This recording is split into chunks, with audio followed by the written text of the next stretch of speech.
जी student, तो अब जो मैं टॉपिक स्टार्ट करने जा रहा हूँ वो है प्रॉब्लम्स विद प्रोपोजिशन लॉजिक।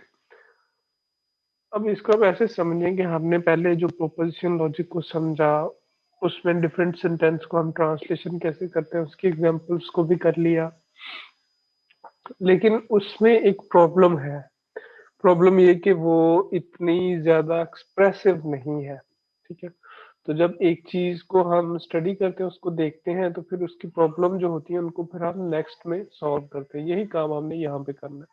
पहले हमने इसकी डिटेल देख ली, अब उसकी जो प्रॉब्लम है उसको हाईलाइट करते हैं। मैं आप लोगों को एग्जाम्पल के साथ समझाता हूँ कि इसके साथ प्रॉब्लम क्या है। ठीक है। लेकिन इसकी शर्त ये है कि प्रीवियस जो लेक्चर मैंने दिया है उसकी आपको समझ हो और उसको आप समझ गए हो। ठीक है। तो इसकी प्रॉब्लम को देख लेते हैं। तो यहाँ पे एक एग्जांपल है, सिंपल प्रोपोजिशन लॉजिक की एग्जांपल है। तो आपने थोड़ा गौर करनी है यहाँ पे। ठीक है। कंसीडर करें कि हमारे पास consider the problem of representing the following information, यानी कुछ इंफॉर्मेशन है जिसको हम रिप्रेजेंट करना चाह रहे हैं। एक्चुअल में तो हम रिप्रेजेंटेशन की बात कर रहे हैं ना, और उसके डिफरेंट मेथड हम पढ़ रहे हैं। तो उनमें से एक मेथड हम प्रोपोजिशन लॉजिक का पढ़ रहे हैं। तो इसमें एक, जब हमने इसको स्टडी किया तो इसमें एक प्रॉब्लम है, उस प्रॉब्लम का अब हमने सोल्यूशन देना है। तो यहाँ पे हमारे पास कुछ इंफॉर्मेशन है, और उसको हम कह रहे हैं कि एवरी पर्सन इज मॉर्टल।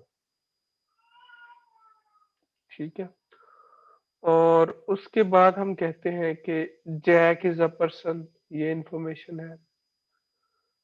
तो थर्ड हमारे पास जो इन्फेरेंस आता है वो है कि जैक इज अ मॉर्टल। अब ये वाला जो थर्ड सेंटेंस है, ये वाला, ये अब इन्फेयर किया गया है ये पहले वाले दो के साथ। यानी कैसे? जब हमारे पास एक नॉलेज है कि एवरी पर्सन इज अ मॉर्टल। ठीक है। मॉर्टल का मतलब है कि वो हमेशा हमेश रहने वाला नहीं है, वो सर्टेन पीरियड के लिए जिंदा रहेगा, उसके बाद खत्म हो जाएगी। तो जब हमने कहा कि एवरी पर्सन इज अ मॉर्टल और जैक इज अ पर्सन, अब इस ये वाली टेक्निक को ऑटोमेटिकली ये कंक्लूजन इससे इस टेक्निक में आना चाहिए कि जैक इज अ मॉर्टल, क्योंकि अंडरस्टूड सी बात है, अगर हर पर्सन मॉर्टल है और जैक एक पर्सन है तो फिर वो भी मॉर्टल हुआ। लेकिन ये इन्फेरेंस जो हम कह रहे हैं, ये थर्ड वाला, ये इसमें इसको हम इजीली नहीं कर सकते।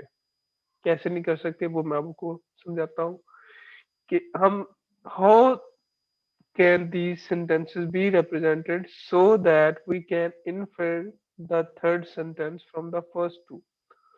अब इनको किस तरह से रिप्रेजेंट किया जाए कि इनसे ये थर्ड सेंटेंस जो है वो जनरेट हो जाए।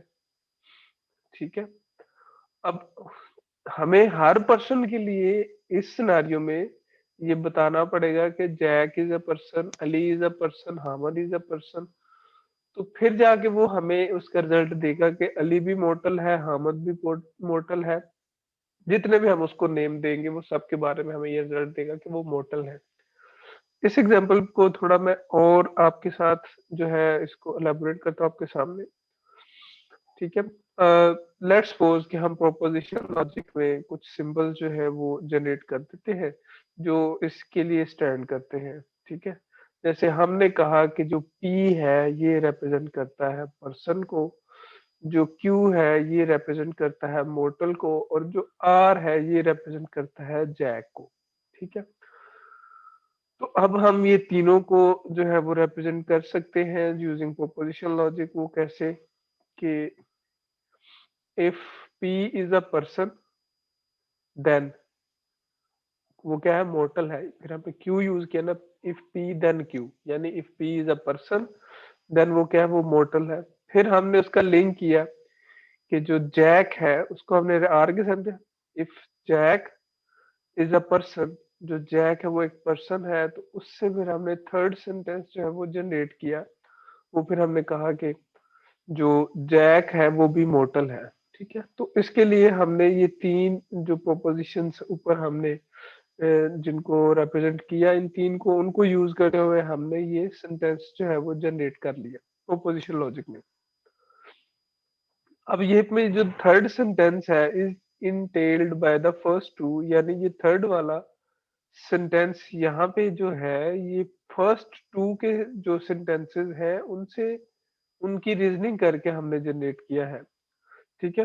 But we need an explicit symbol R. अब यहाँ पे हमें एक एक्सप्लिसिट सिंबल की जरूरत पड़ी, वो है आर, ठीक है, to represent an individual Jack. कि हमने जो जैक है उसको रिप्रेजेंट करने के लिए भी एक सिंबल यूज किया, वो है आर, ठीक है। Who is the member of classes person and mortar. अब ये इन दोनों का मेंबर भी है, यानी जैक जो है वो पर्सन भी है और वो मोर्टल भी है। अब यहाँ पे अज्यूम करें कि हम जैक की जगह किसी और का नाम लेते हैं, हम अली कहते हैं, हम अहमद कहते हैं, हम अ, आमिर कहते हैं, इस तरह के नाम हम लेते हैं। तो मशीन को तो ये बताना चाहिए ना कि ये जितने नाम हमने लिए वो सारे पर्सन है और वो मोर्टल है।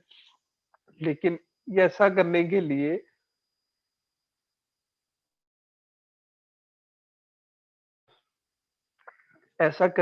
जितने भी नेम हम लेंगे इंडिविजुअल्स के, उन सारे नेम को रिप्रेजेंट करने के लिए हमें एक सिंबल रिक्वायर्ड है। अब इससे आप अंदाजा करेंगे, अगर पूरी यूनिवर्स की बात करें तो यूनिवर्स में कितने लोगों के नेम हम इसमें ऐड करेंगे इसको रिप्रेजेंट करने के लिए। तो हमारे पास जो रिप्रेजेंटेशन के सिंबल्स है वो कम पड़ जाएंगे, लेकिन नाम जो है वो कम नहीं पड़नी चाहिए, वो कम नहीं पड़ेंगे। सिंपल होना तो ये चाहिए ना कि जब हमने कोई भी कह दिया कि हर पर्सन जो है वो मोर्टल है, और किसी का हम नाम लेके गए कि ये जो पर्सन है, ये जो नेम है वो पर्सन है, तो वो उससे ऑटोमेटिकली बताया हमें कि ये वाला जो नेम आपने बताया है ये भी मोर्टल है।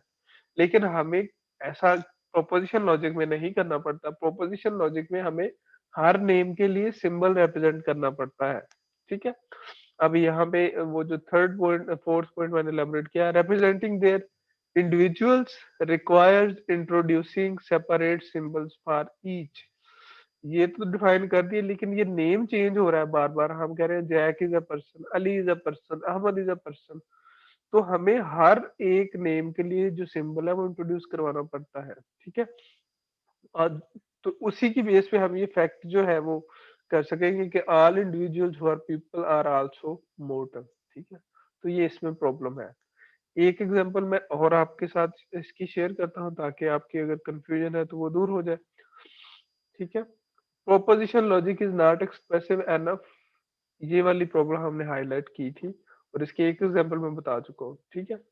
अब suppose that we want to capture the knowledge that, हम कुछ नॉलेज को रिप्रेजेंट करना चाहते हैं। जैसे हमने कहा anyone standing in the rain will get wet. ये एक पीस ऑफ नॉलेज है जिसको हमने थ्रू प्रोपोजिशन लॉजिक रिप्रेजेंट कर दिया, और फिर हमने इसी नॉलेज को यूज करना है। फॉर एग्जांपल हमें ये भी पता चलता है कि Ali is standing in the rain. आप देखें यहाँ पे हमने क्या पहले जब जो नॉलेज रिप्रेजेंट कर दिया कि anyone standing in the rain will get wet. Anyone, अब वो अली हो, चाहे चाहे वो जैक हो, चाहे वो अहमद हो, चाहे वो आमिर हो, तो उसके लिए जो थर्ड सेंटेंस है वो ऑटोमेटिकली यहाँ पे जनरेट हो जाना चाहिए।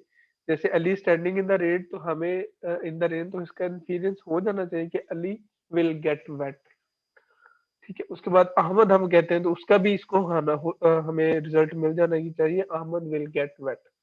लेकिन प्रोपोजिशन लॉजिक में हमें ऐसा नहीं होगा, क्योंकि हमें सिस्टम अली को तो चले जान गया, लेकिन वो वकास को नहीं जानता, वो अहमद को नहीं जानता। उनको हमें डिफाइन करना पड़ेगा कि वो भी क्या है, वो भी एनीवन की क्लास में आते हैं, यानी वो एनीवन से बिलोंग करते हैं, ठीक है। अच्छा, अब इसको देख लेते हैं। We would like to conclude that Ali will get wet. वही बात कि इससे ये कंक्लूजन मिलता है कि अली भी गेट वेट हो जाएगा। But each of these sentence would just be represented by some propositions, say P, Q and R. What relationship is there between these propositions? We can say P and Q, ठीक है, यानी P anyone है और वो rain में stand कर रहा है, then he will get wet. हमने ये से अज्यूम कर लिया, ठीक है।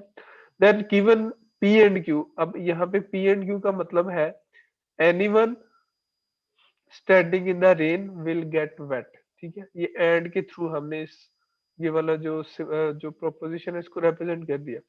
We could indeed conclude R, हमने आर जो है उस अली की हमने रिप्रेजेंटेशन के लिए आर यूज कर दिया कि अली जो है वो गेट वेट हो जाएगा। But now suppose we were told Hasan is standing in the rain.